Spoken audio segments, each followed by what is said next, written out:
உறவுகள் அனைவருக்கும் வணக்கம். நான் பேர் அறிவானன். சமீபத்தில் ஜூனியர் விகடன் ஒரு கட்டுரை ஒன்று வெளியிட்டிருக்காங்க. இந்த கட்டுரையுடைய தலைப்பு என்னன்னா, விரக்தியில் தம்பிகள் சுதாரிக்காத சீமான் என்னவாகும் நாம் தமிழர் கட்சி. இந்த தலைப்பில் தான் அவங்க கட்டுரை வெளியிட்டிருக்காங்க. நாம் தமிழர் கட்சி குறித்தான கட்டுரை. அதில் அவங்க என்ன சொல்கிறாங்கன்னா, நாம் தமிழர் கட்சியில் இருக்கக்கூடிய வேட்பாளர்கள், இந்த தேர்தலில் போட்டியிடக்கூடிய வேட்பாளர்கள்லாம் விரக்தியில் இருக்கிறாங்க. அவங்க தேர்தல் அணுகிறதுக்கு பயப்படுறாங்க. தன்னுடைய சொத்துக்களை விற்று, தன்னுடைய சேமிப்புலாம் கொடுத்து தான் அவங்க தேர்தலை சந்திக்கிறாங்க. ரொம்ப பயப்படுறாங்க, விரக்தியில் இருக்கிறாங்க அப்படின்ற மாதிரி செய்தி வெளியிட்டிருக்காங்க. இதெல்லாம் படிக்கும்போது ரொம்ப நகைச்சுவையாக இருந்துச்சு. ஏன்னா இந்த ஜூனியர் விகடன் மற்ற கட்சிகளை போல நாம் தமிழர் கட்சி அப்படின்னு நினச்சிருச்சு போல. ஏன்னா மற்ற கட்சிகளில் தான் இப்போ திமுகன்னு எடுத்துங்க. திமுக ஒரு தொகுதியில் வேட்பாளராக நிறுத்துறாங்கன்னு வச்சுங்களேன். அந்த வேட்பாளர் தான் என்ன பண்ணுவார், பல கோடியை செலவு செய்வார். அந்த தேர்தலுக்கு தேர்தல் ஆணையம் 30 லட்ச ரூபா செலவு செய்யணும் அப்படின்னு சொல்லியிருக்காங்க ஒரு தொகுதிக்கு. ஆனால் இந்த வேட்பாளர் என்ன பண்ணுவார்னா, பல கோடி செலவு பண்ணுவார். எப்படியாவது தொகுதியை கைப்பற்றிடணும் அப்படின்னு பல கோடி செலவு செய்வார். கீழே இருக்கக்கூடிய உறுப்பினர்கள் இருப்பாங்கள்ல, கட்சிக்காரங்க, இவங்க என்ன பண்ணுவாங்கன்னா, அந்த வேட்பாளர் கொடுக்கக்கூடிய நிதியை கீழே இருக்கக்கூடிய மக்களுக்கு ஓட்டுக்கு காசு கொடுக்குறது, பரிசு பொருட்கள் கொடுக்குறதுக்கு, கூட்டத்துக்கு வரக்கூடிய மக்களுக்கு 200-300 கொடுக்குறது, கோட்டை கொடுக்குறது, கோழி பிரியாணி கொடுக்குறது, இந்த மாதிரியான வேலைகளை செய்வாங்க. இந்த மாதிரி தான் நாம் தமிழர் கட்சி போல, நாம் தமிழர் கட்சியுடைய வேட்பாளர்கள் இந்த மாதிரி தான் அவரே செலவு செய்வார் போல அப்படின்னு நினைக்கிறாங்க. அப்படி கிடையாது. நாம் தமிழர் கட்சியில் நம்ம சீமானவர்கள் வேட்பாளரை நிறுத்துறாருன்னு வச்சுங்களேன். மற்ற கட்சிகளை போல வேட்பாளர் நிறுத்த மாட்டார். நேர்காணல் நடத்தி தொகுதிக்கு எவ்வளோ கோடி கொடுப்பேன், தலைமைக்கு எவ்வளோ கோடி கொடுப்பேன் அப்படிலாம் கேட்டு சீட்டு கொடுக்கறது கிடையாது. மாறாக இந்த தொகுதியில் யார் நிறுத்தினா சரியாக இருக்கும் அப்படின்னு அவரே நேரடியாக வேட்பாளர் அடையாளம் கண்டு அவர் சீட்டு கொடுக்குறாரு. அப்படி கொடுக்கக்கூடிய வேட்பாளர், அறிவிக்கப்பட்ட வேட்பாளர், அவர் மட்டுமே செலவு செய்ய மாட்டாங்க. மாறாக ஒரு தொகுதியில் இருக்காங்கன்னா, அந்த தொகுதியில் இப்போ ஒரு எடுத்துக்காட்டு, இப்போ கவுண்டம்பாளையம் தொகுதின்னு வச்சுங்களேன்.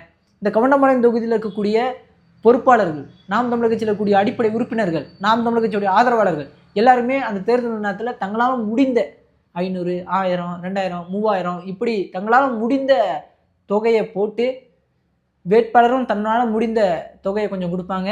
இதெல்லாம் சேர்த்து தான் அவங்க தேர்தலை அணுகுவாங்க, தேர்தலுக்கு செலவு பண்ணுவாங்க.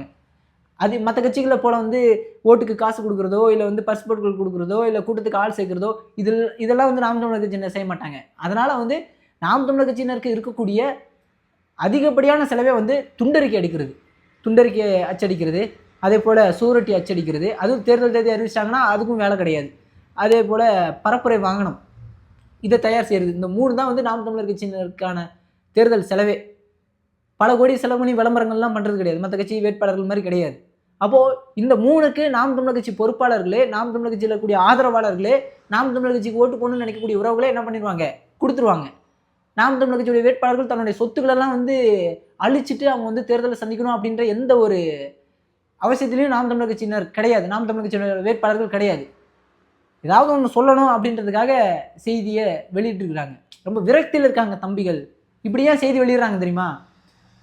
தம்பிகள் இந்த செய்தியை படிச்சுட்டு விரக்தி ஆகணும் அப்படின்றதுக்காண்டி தான் செய்தியை வெளியிடுறது. முன்னாடியெல்லாம் கருத்து கணிப்புன்னு சொல்லி வெளியிடுவாங்க. இந்த இந்த தொகுதியில் இந்த கட்சி வெற்றி பெற போகுது, இந்த கட்சி 2ஆம் இடத்துக்கு தள்ள போகுது அப்படின்னு சொல்லி செய்திகளை வெளியிடுவாங்க, கருத்து கணிப்புகளை வெளியிடுவாங்க. ஏன்னா மக்களை நம்ப வச்சு முட்டாளாக்கி, இந்த கட்சி தான் ஜெயிக்க போகுது, ஜெயிக்கக்கூடிய கட்சிக்கு ஓட்டு போடலாம் அப்படின்னு சொல்லி மக்களுடைய மனநிலையை மாற்றுறது இந்த ஊடகங்கள். இந்த மாதிரியான வேலைகளை செஞ்சுக்கிருந்தாங்க. இப்போது கருத்து கணிப்பெல்லாம் போலியான கருத்து கணிப்பு, போலி, எந்த கட்சி அதிகமாக காசு கொடுக்குதோ அந்த கட்சிக்கு ஆதரவாக கருத்து கணிப்புகளை வெளியிடுவாங்க அப்படின்லாம் மக்கள் எல்லாரும் உணர ஆரம்பிச்சதுக்கப்புறம் கட்சிக்காரங்களுடைய மனநிலையை மாற்றணும் அப்படின்ட்டு இந்த ஊடகம் என்ன பண்ணுது, விரக்தியில் இருக்கிறாங்க தம்பிகள்லாம். எந்த ஒரு விரக்தியும் கிடையாது, எல்லாம் தீயாக வேலை செஞ்சுக்கிட்டு இருக்கிறாங்க.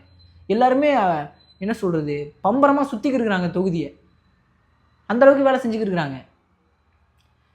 சில பேர் கேட்குறாங்க, 222, அதாவது 2021 சட்டமன்ற தேர்தலில் போட்டியிட்ட வேட்பாளர்களே ஏன் இந்த தேர்தலில் போட்டியிடலை, அவங்கெல்லாம் இந்த தேர்தலில் வெற்றி பெற முடியாது அப்படின்னு முன்கூட்டியே போட்டியிட மறுத்துட்டாங்க அப்படின்னு ஜூனியர் விகடன் செய்தி வெளியிடுறாங்க. அப்படி கிடையாது. மற்ற கட்சிகள்லாம் வாழையடி வாழையாக ஒரே கட்சிக்காரனுக்கு வாய்ப்பு கொடுப்பாங்க, அதாவது ஒருத்தனுக்கே வாய்ப்பு கொடுப்பாங்க, ஒரே குடும்பத்தை சேர்ந்தவங்களுக்கு வாய்ப்பு கொடுப்பாங்க. நாம் தமிழர் கட்சியில் அப்படி கிடையாது. புதுசாக நான் சீமானவர்கள் ஒவ்வொரு ஆளாக களத்தில் இறக்கிக்கிறார், புதுசாக வர்றவங்களுக்கு வாய்ப்பு கொடுத்துக்கிருக்கிறார். ஏன்னா இந்த கட்சி என்பது ஒரு தொகுதியில், அந்த தொகுதி ஒருத்தருக்கு மட்டும் பட்டா போட்டு கொடுக்கறது கிடையாது. யார் நல்லா வேலை செய்கிறாங்க அப்படின்னு பார்த்தா நம்ம சீமானவர்கள் வந்து சீட்டு கொடுக்குறாரு. மற்றபடி ஜெயிக்க மாட்டோன்னு தெரிஞ்சு தம்பிகளை வந்து சோர்வடைஞ்சிட்டாங்க, தம்பிகளை வந்து விலகிட்டாங்க அப்படிலாம் ஒன்றுமே கிடையாது. இதில் அவன் ஒரு செய்தியை சொல்லியிருக்கான். இந்த தேர்தலில் நாம் தமிழர் கட்சியுடைய வேட்பாளர்கள் அவங்க மற்ற கட்சிக்கு வந்து தாவ போகிறாங்க, பின்வாங்க போகிறாங்க அப்படின்ற மாதிரி செய்தி வெளியிட்டிருக்கான். நாம் தமிழர் கட்சி முதல் முறையாக தேர்தலை சந்திக்குது 2016. இன்னைக்கு இருந்த நாம் தமிழர் கட்சியோட இன்னைக்கு கிடைக்கக்கூடிய அந்த ஊடக வெளிச்சம் கூட அன்னைக்கு நாம் தமிழர் கட்சிக்கு கிடைக்கல. இன்னைக்கு இருக்கக்கூடிய படை கூட அன்னைக்கு நாம் தமிழர் கட்சி நாம் தமிழர் கட்சி தேர்தலில் போட்டியிடுது அப்படின்றத கூட அன்னைக்கு சொல்லலை. இன்னைக்கு நாம் தமிழர் கட்சி வெற்றி பெறுமா வெற்றி பெறாதா அப்படின்னு இன்னைக்கு விவாதங்கள் நடக்குது.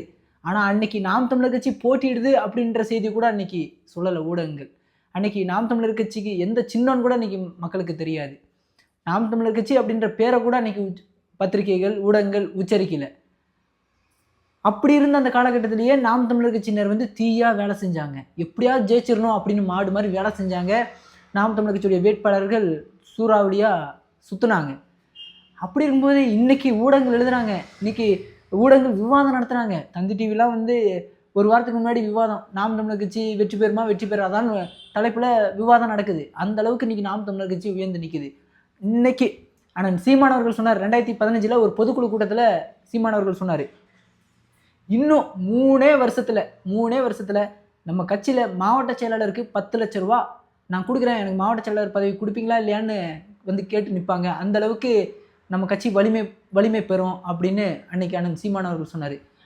இன்னைக்கு அண்ணன் சீமானவர்களுடைய வாக்கு இன்னைக்கு உண்மையாகி இன்னைக்கு எனக்கு வேட்பாளராக நான் நிற்கிறேன், நான் இவ்வளோ லட்சம் நான் கொடுக்குறேன், இவ்வளோ கோடி நான் செலவு பண்ணுறேன் தேர்தலுக்கு, எனக்கு சீட்டு கொடுங்க அப்படின்னு நாம் தமிழர் கட்சியில் சீட்டு கேட்குறதுக்கு பல பேர் வெளியில் நின்றுக்கிறான்.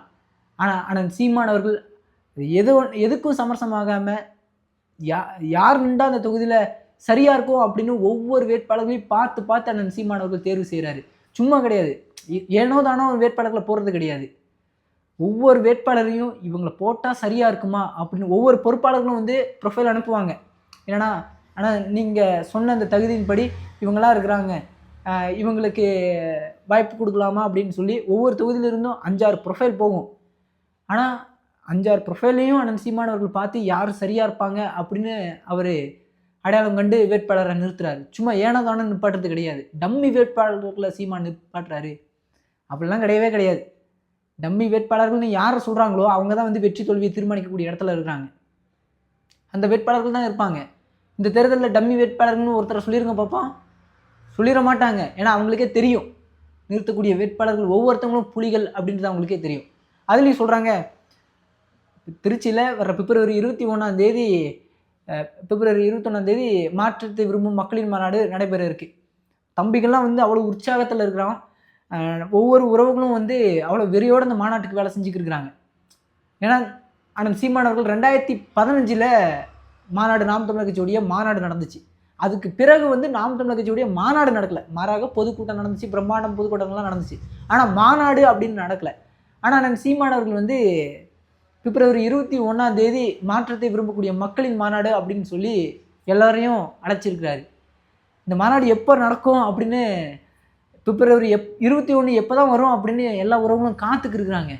பல நாடுகள்லேருந்து செய்தி வருது, இந்த மாதிரி நான் மலேசியாவிலேருந்து நான் அந்த மாநாட்டுக்கு வரப்போகிறேன், இலங்கையிலேருந்து நான் மாநாட்டுக்கு வரப்போகிறேன்னு எல்லா உறவுகளும் அவ்வளோ ஆர்வமாக இருக்கிறாங்க. இந்த நேரத்தில் இது சொல்லுது ஜூனியர் விகடன் எழுதுகிறாங்க, இந்த மாதிரி இந்த நேரத்தில் தேர்தல் நேரத்தில் மாநாடு நடத்துறது தம்பிகளுக்கு வந்து சோர்வை ஏற்படுத்தியிருக்கு. தேர்தல் நேரத்தில் தேர்தலுக்கே செலவு செய்ய முடியாமல் திணறிக்கு இருக்கக்கூடிய தம்பிகள் இந்த மாநாட்டுக்கு வேறு செலவு செய்யணும்னு சீமான் சொல்கிறாரு அப்படின்னு சொல்லி புலம்புறாங்க அப்படின்னு ஊடகங்கள் எழுதுகிறாங்க. அதெல்லாம் பச்சை அயோக்கியத்தனம். ஏன்னா ஒவ்வொருத்தவங்களும் வந்து எப்படா அந்த மாநாடு வரும் அப்படின்னு சொல்லி காத்துக்கு இருந்தாங்க. இப்படி ஒரு மாநாட்டாக எப்போ நடத்துவார் அப்படின்னு காத்துக்கு இருந்தாங்க. இன்றைக்கி அண்ணன் சீமான் அவர்கள் அறிவித்து இன்றைக்கி நாம் தமிழர் கட்சியுடைய பொறுப்பாளர்கள் எல்லாருமே வந்து அந்த மாநாட்டுக்காக தீயாக வேலை செஞ்சுக்கிருக்கிறாங்க.